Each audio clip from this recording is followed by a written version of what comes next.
ko sa akong kaugalingon sa mga pulong nga nadungog nako nga dapat daw biyaan ang bisyo.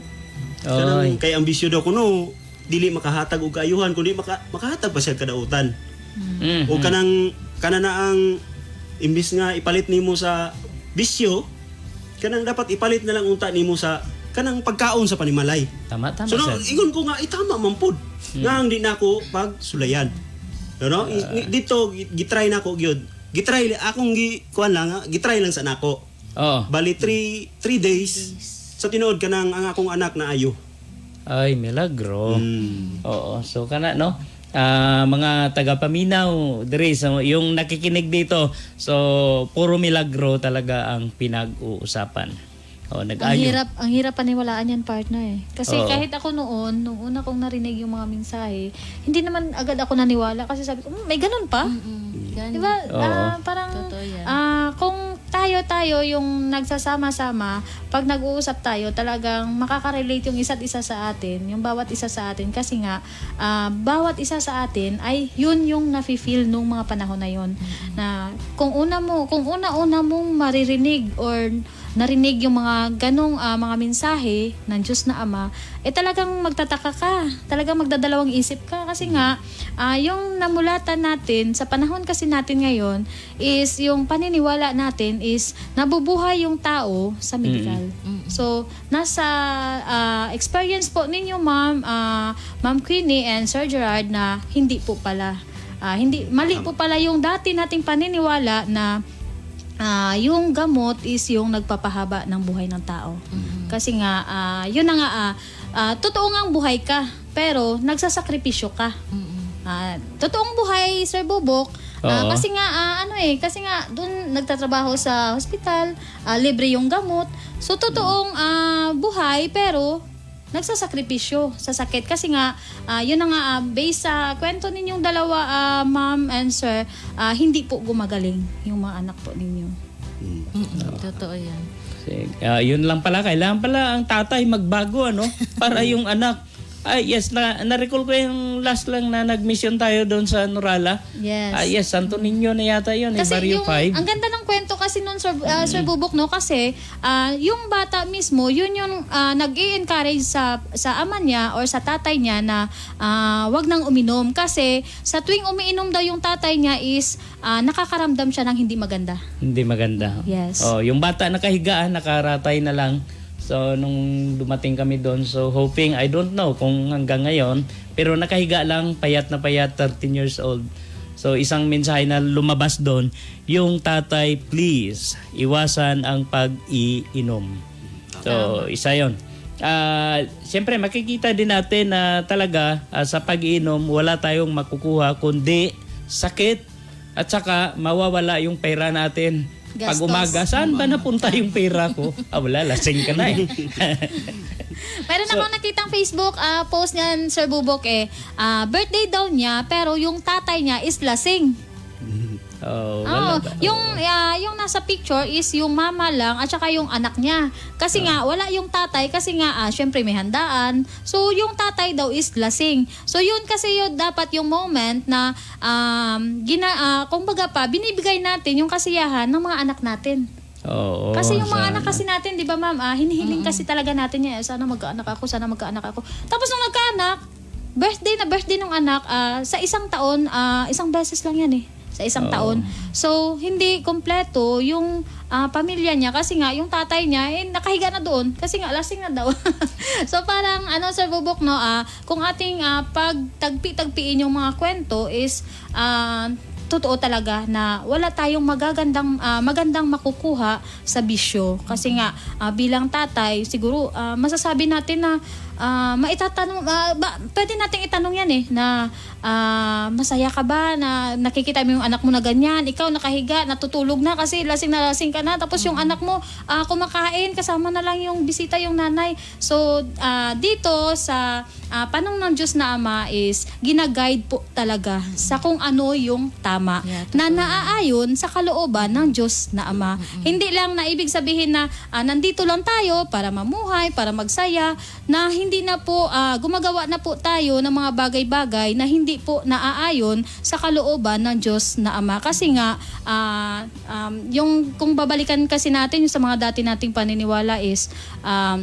nakakaalala lang tayo sa Diyos kapag may problema na tayo, may sakit na tayo. Kasi noon kasi Ma'am Queenie, no, yung paniniwala kasi natin is pagsubok ng Diyos sa atin pag nagkasakit tayo, pag nagka-problema tayo. Pero dito sa panong ng Diyos na Ama, sa organisasyong ito, dito po pinapaintindi o ipinapaintindi sa lahat. Hindi lang po sa amin ng mga miyembro kasi nga po, yun nga po nagmi-mission kami para po ma-share din po sa lahat na yung mga mensahe ng Diyos na Ama ay hindi lang po para sa amin, kundi para po sa lahat ng nilalang dito sa mundo. Yung mga ano kasi, yung mga dumadating po kasi sa atin na mga pagsubok is hindi po bigay ng Diyos na Ama, kundi po is bunga ng mga gawa po natin na hindi maganda, na hindi kaaya-aya or hindi naaayon sa kalooban ng Diyos na Ama. Okay, thank you partner, no. Nalala ko lang nung lumabas na ano doon na mensahe, very simple. Simple lang talaga. So yung tatay, sinabihan ko na mamili ka. Sino bang mas mahal mo? Mahalin mo yung bisyo mo o yung pamilya mo? Ganon. So sa mga tatay, hi, good morning sa nakikinig. Pumili po tayo, bisyo o pamilya. Sinong mahalin mo? So dapat mahalin natin yung pamilya natin. So hindi yung na anak natin, magbisyo. lalo na yung anak. O sige, partner, parang ano na yung time natin, pero ano na, mga masasabi ninyo sa nakikinig o may mga short message na lang po na maaaring makapagbigay po ng leksyon at saka ng inspirasyon sa iba. Okay po no. Ako na lang po no. Sige, sige, sir. Sa tanan nga tatay. Sa tanan nga tatay nga unta kanang kita mahimong ihemplo sa atong mga kabataan. Yes. Nga kanang kita ang una baya nga magbiya sa pagpakasala.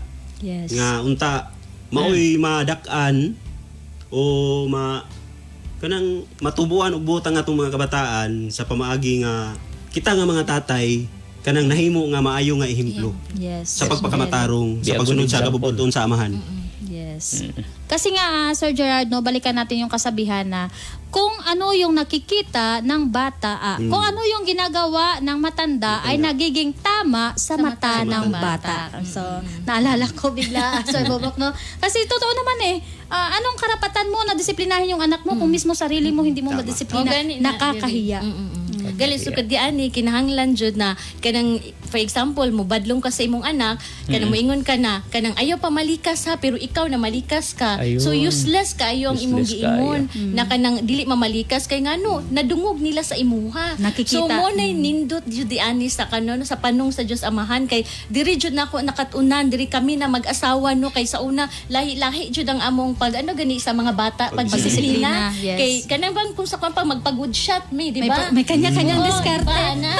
Pero day diri no mga ginikanan na naminaw kinahanglan jud ang bana ug asawa dapat Mag-isa. naka-team jud mo. Yes. Nakanabit ang parehas mo ug kanabit ang Pagdisiplina. pagdisiplina sa mga bata. Tama. So dapat dili mo mag-compete kay ngano unsay rason nganong gusto nato na atong bata jud na kanabit ang mahimo silang kanang matarong na bata kay ngano sila pud ang kanang motiwas ani na mission. No mo jud na ang pinaka-purpose sad ani no kay ang kuan nato is ang ato abang kuan bakalag no kaluluwa mo bitang kita diri saving souls kay para ang atong kaluwasan jud ang atong kuan diri ang atong bitang tumong o mo jud na ang dapat natong trabaho dili pwede na muingon lang ta na ay maluwas sa lagi mi pero wala kay gibuhat so bahalag maglisod ta diri sa kalibutan importante makabalik ta dito sa paraiso sa amahan dito sa langit. Yes. Wow. So, Na. pinaabot What kasi a din yan, Sir beautiful Bobok message. Pinaabot din kasi yan, Sir Bobok, Pinakamagandang na mensahe na narinig mensahe ko ng yan. Diyos na Ama na magkaiba pala yung obligasyon sa responsibilidad. Oo, tama. Kasi nga, yung obligasyon,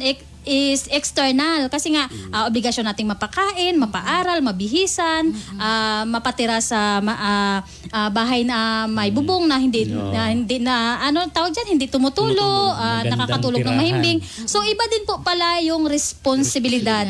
Kasi yung responsibilidad po, yan po yung pinakamahalaga sa lahat bilang magulang. Kasi nga responsibilidad natin na mapalaki sila ng matuwid. Mapalaki yung mga anak natin na matuwid kasi nga yung mga anak natin is pinahiram lang ng Diyos na Ama sa atin. Kaya dapat i-guide din po natin kasi yung mga kasalanan ng mga anak natin ay sagutin din natin bilang mga magulang sa harapan ng Diyos na Ama. So maraming salamat po Sir Gerard Barrientos and Ma'am Queenie Barrientos no from Pasario chapter. So Sir Bubok, Yes, thank you sa inyo. Thank you din po. May Bye-bye. bisita naman tayong susunod. So dalawa yan partner ang nakuha ko ngayon sa dalawang kuwan ng bisita natin. May nakuha akong dalawa. Ano yung una, yung milagro. May milagro dito sa Diyos na Ama. Pangalawa, pagbabago. No, yung mga tatay na magbago. So sa pagbabago, may milagro. Kita mo partner. Sige, good morning sa ating Good morning. dalawang panauhin. Wow, nakangiti talaga si Ma'am. Good morning at si- po. sige ma'am, go ahead. Magpakilala po kayo. Ayan, good morning. Magandang umaga sa lahat. Masantos sa Kabusan at taga Pangasinan kasi kami taga Pangasinan. Panggalatok. Uy, Panggalatok. Panggalatok. May mga pinsan akong Panggalatok dyan. Kasi kay Cagayan Valley. Di ba iba-iba yung Ilocano ng magkaganong lugar? Cagayan Valley iba, yung Pangasinan iba rin. Sige, mamaya makikinig tayo ng Pangasinan na Panggalatok. Okay po. Ako po si Jovelyn Candari mula po sa Pangasinan. Ay, si Sir naman, pakilala po kayo, Sir. Ako nga pala si Isos Aquino, taga Pangasinan.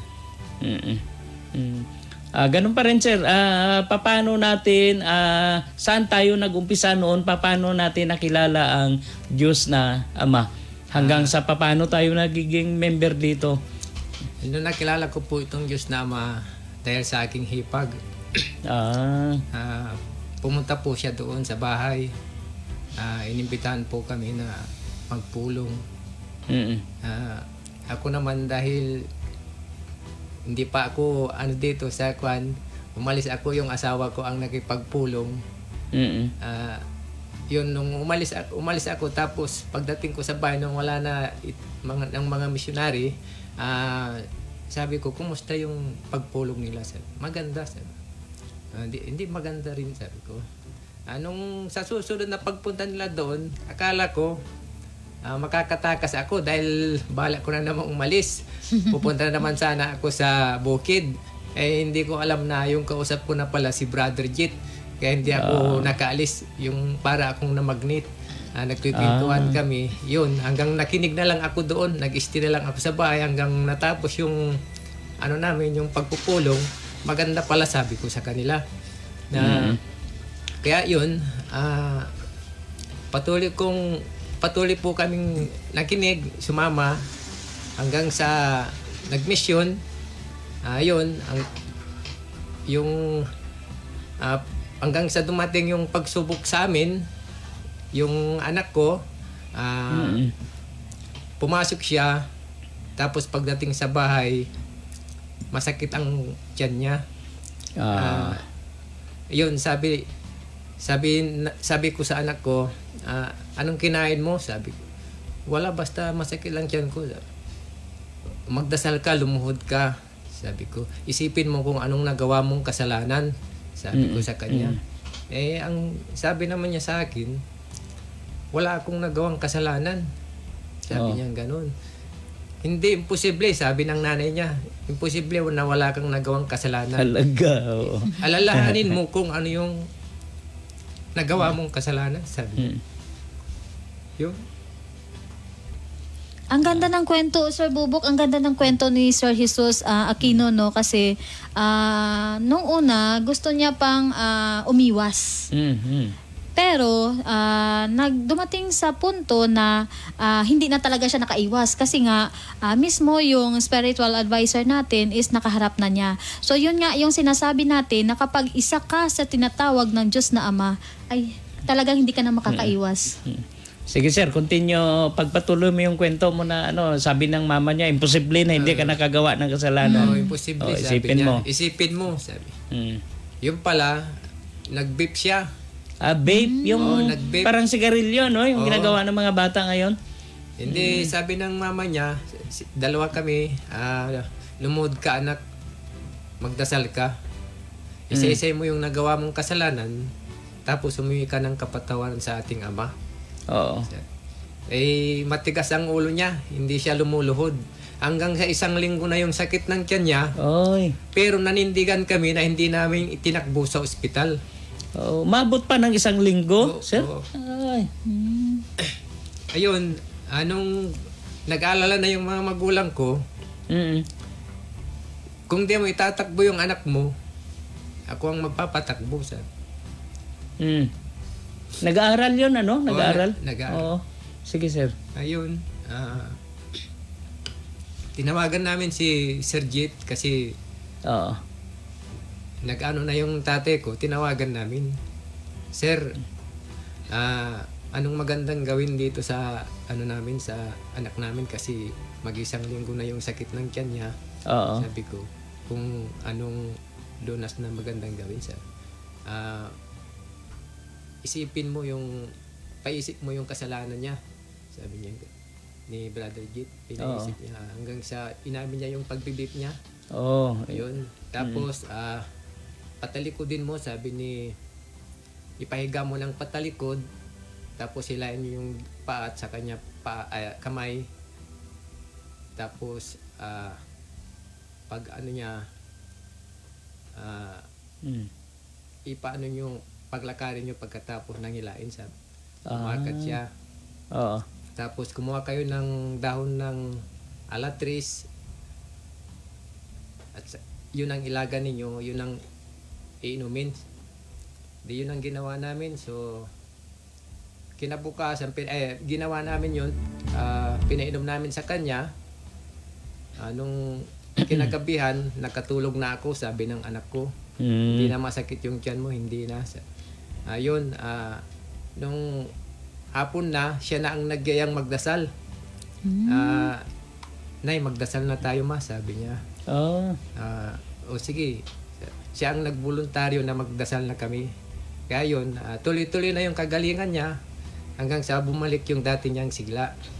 Kaya nagpapasalamat ako sa Diyos na Ama dahil walang imposible sa Kanya. Sige. Sa kay ma'am naman tayo, Ma'am Jubilin. Ano ba yung parang kwento ni Kuya Jesus, ano? Sa iyo meron din ba na Yes nangyaring po, ganun? meron din po. Ako po kasi, since po 2009 or 10 po ata yon, pagka-graduate ko po ng elementary hanggang high school po is meron po akong karamdaman. So, way back po noon, nung taong yon, back and forth po ako kasama po ng mama ko sa albularyo and then sa hospital. So, kahit anong gamot sa akin, kahit anong inom po ng mga tabletas, hindi po gumagaling yung allergy na sinasabi po sa akin, na findings po ng doktor. So, hanggang sa yun po, yung ating spiritual advisor na si Brother Jet po. Pumunta po siya doon sa Pangasinan, sa mga taran. So doon po, kinausap po namin siya, tinanong po namin kung ano po yung pwedeng ihuga sa katawan ko kasi hanggang noon po, meron pa po yung allergy na tinatawag. Hanggang po, sabi po ni Brother Jet, hindi importante yung physical na katawan po natin. Ang importante po is yung spiritual. Na para malinis yon, para magaling ka. So sabi po niya sa akin, magdasal po ako alas 6 ng umaga, alas 6 po ng gabi, saka alas 2 po ng madaling araw. So tayo pong mga Pilipino po, di ba, may kasabihan po tayo na wala naman pong mawawala kapag sinubukan. So sinubukan ko pong magdasal. Nagdadasal ako pero hindi siya dati, yung hindi siya taos puso. Kaya siguro po hindi kasi pa ako subok gumagaling. Lang, testing lang muna. Pero nung yun po, nangyari po yun. Tapos sabi po ni Brother Jet, ihingi ko po lahat ng kapatawaran yung mga nagawa kong kasalanan. Kasi nag-iisa rin po akong anak. So, spoiled po ako. Ang pag-uugali ko po is hindi po kaaya-aya. Oo. Opo. Isa na po doon yung pagsagot ko sa magulang. Ayan, meron pa po yung time na kinukupitan ko pa po talaga yung Oh. yung Parang, parents ko. parang lahat ng kwento ni Ma'am Jovelyn, relate na relate ako, Sir Bubok. Ganun ba? So, yun po, balik po tayo doon. So, nagdasal po ako. So, pag nagdadasal po kasi ako, nakapikit ako. Tapos, nakatalikod po ako sa ilaw. So, syempre, madilim. Habang nagdadasal po ako, wala pa po ako sa kalagitnaan ng dasalin na dinadasal ko. Is meron pong parang bumagsak sa akin na liwanag that time. So, hindi ko pa po natatapos yung dasal ko, yung hiling ko na sana po gumaling yung allergy na sinasabi po sa akin. Yun po, yung parang yun po yung sign na talagang on the spot na gumaling po ako doon sa sinasabing allergy. Grabe pala yung milagro, ano? Milagro, Na, ano yes. talaga ako, So na-amaze masasabi talaga ko, Sir ako. Bubok, na relate ako kasi nga, yung mga pinagdaanan ni Ma'am Jovelyn is pinagdaanan ko rin. Kasi nga Kumukupit ka rin, ano? Yes, mula doon sa kasalanan hanggang doon sa sakit po. Kasi nga, noon, yun na nga, yung anak ko is pinagkatiwala ko din sa albularyo at saka sa doktor. So, walang nangyari. So, pag sabi sa akin ng nanay ko na doon sa banga, mayroon doon, mensahe ng Diyos na Ama. Sabi ko, bakit hindi ko ipagkatiwala sa Diyos na Ama yung anak ko? Kumbaga pa, kung naniniwala tayo na may Diyos, kasi nga nagsisimba ako noon, bakit hindi ko ipagkatiwala sa Diyos yung anak ko na ipinagkatiwala ko nga sa kapwa ko tao, kapwa ko nilalang, Sir Bobok. So relate na relate ako sa iyo, ma'am. Mula doon sa sakit, sa at saka doon sa kasalanan talaga, nangungupit talaga ako noon. Ang mahalaga, tayo kasi dito, sa panong na ito, Ma'am Jovelyn, is hindi po natin ikinakahiya yung mga kasalanan natin kasi nga, kumbaga pa, binago na natin, di ba? Kumbaga pa, sa ngayon, iniiwasan na po natin. So, baka po kasi, Sir Bubok, magtaka po kasi yung mga tagapakinig natin na bakit palagi nilang sinasabi dyan na yung mga kasalanan nila, bakit palagi nilang ano dyan, di ba, Sir Bubok? So, kasi dito nga, sa panong ng Diyos na Ama is, lahat ng tao ay makasalanan. Kaya po namin sinishare at ibinabahagi po sa lahat kasi nga po para mapagkunan po ng leksyon. Makapagbigay po ng leksyon. Yes. Tama yun. Kasi nga yung sinasabing kasalanan, yung taong nakagawa ng kasalanan, nahihiya na yun. Kung malalaman ang kasalanan niya, talagang nakakaya. Pero nung panahon na ginawa mong kasalanan, wala kang hiya. Oo. Kasi sige, tapos ano yan, Sir Bubok ibig sabihin kasi yan, kasi ako noon, nahihiya pa akong aminin yung kasalanan ko kasi nga, hindi pa ako handang magbago. Pero kapag handa ka nang magbago at isinabuhay mo na yung mensahe ng Diyos na Ama, ay wala kang dapat na ikahiya. Kasi nga, lahat tayo dito sa mundo ay makasalanan. Pero lahat din po tayo ay binibigyan ng pagkakataon para magbago. Yun na nga. Ibig sabihin ito, joke lang ito, yung mga hindi gusto magbago, mga walang hiya. Sorry. Kasi baliktad baliktad nahihiya. ba? Kasi nahihiya kang aminin yung kasalanan mo kasi nga ayaw pang pakawalan. Kasalanan na yon, di ba? Oo, nagkamali. Ako ang nagkamali. Sorry, baliktad. Sige pa. Ano pa, sir, meron ka pang sasabihin? Yun sir? pa yung sa naman sa sarili ko. Oo. Kasi problema ako ng asawa ko dati. Kasi siya lang naniniwala, ikaw hindi pa. Parang ganon. Kasi noon, pag nagpapatubig ako, yung mga kumpare ko, pag niyaya akong uminom, iinom ako. Hanggang sa pagdating ko sa bahay, minsan hindi ako makarating, hinahanap na ako sa bukid. Dahil nandun na ako na nakatulog sa pinagpapatubigan ko. Kaya yun, nung nagbago ako, masaya palang pakiramdam. Kasi yung feeling mo na hindi na problema yung asawa mo, na pagdating mo sa bahay, hindi ka na makakarinig ng Bunganga. Ayun, So yun na nga Sir Jesus no, kasi nga yung pag-uugali po ng asawa ay nakadepende din po sa inyong mga sa inyo na mga lalaki, sa inyong mga asawa, di ba? Kawawa tayong mga lalaki nito. So Ma'am Jovelyn, kayo po, ano po ba yung mensahe na maaari ninyong i-share o ibahagi o iwan sa ating tagapakinig? Ayan, para po sa ating mga tagapakinig. So, tungkol po dun sa sinabi ko kanina is kailangan po nating magbago. Hindi lang po para sa mga ibang tao, kundi lalong-lalo na po para sa ating sarili. Yes. Kasi nga, Sir Bubok, no, tayo din po yung makakabenepisyo kapag nagbago tayo. So, may gusto lang ako kay sir kasi, di ba yung ano, yung mga last words, no? Anong masasabi mo, sir, sa mga kamag-anak mo sa Pangasinan? Ano yung panawagan mo sa kanila in Pangasinan language, yung Panggalatok? Oo. Ara may kalugaran ko Pangasinan, mambago kila. Unaan tayo sa Diyos na Ama, aliwan say paninom, may panlilik tayo. Mahirap, so yun, abang magsilti indan tayo'y oras sa Diyos Ama, unaan tayo. Si Ama, si Katuso, nalapitan si Katayo, bali, ag tayo natanggap. yes. Ilalayo natin ang loob natin sa Kanya. Kaya, mambago kila mga kalugaran ko. Kasi mahirap yung impluensya ang tinanang nang na anak yo si kayo untan mo so aliganda si kayo. Ayun lang. Yes. Thank you. Hindi Isa ko lang rin ang masasabi ko, Sir naintindihan Bobok. Napakaganda ng mensahe ni Sir Jesus, pero wala po talaga akong naintindihan.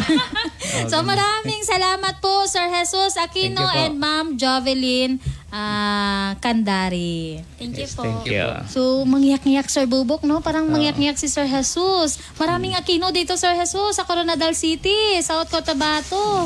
Kahit Marami dun sa kang amin. kamag-anak dito. Sa Norala, maraming Aquino doon. Yes. So, welcome po sa ating bagong bisita from, anong chapter po ba kayo, ma'am? From Dumaguete. Dumaguete chapter. Negros Oriental chapter. Yes. Ano ba yung lugar nyo sa Dumaguete? Yung province ba yun? Province, province. of Negros Oriental sa Munisip- Valencia, Negros Oriental. Valencia, Negros. Sa munisipyo ng Valencia o ng ano ba yun? Ano ba yun? Sa bundok kami. Oo, sa bundok. Opo. Anong tawag ng lugar nyo doon sa bundok? Barangay Malabo. Malabo, yun. Ang gusto kong malaman. Barangay Malabo. Barangay. Oo. Sige, ladies first ba tayo? Si ma'am una magpakilala. Taga Negros. Sige, ma'am. Ako pala si Jima Ingkeg from Malabo, Valencia, Negros Oriental chapter. Magandang umaga po sa ating lahat, lalong-lalo na sa ating kasamahan sa Panon sa Diyos ng Ama at saka sa ating tagapakinig sa Radyo Latigo. Yes, good morning po, 107.3. ma'am. Welcome po dito, ma'am, sa South Cotabato po. Next po is si Sir, ano nga bang pangalan natin, Sir? Julito. Julie.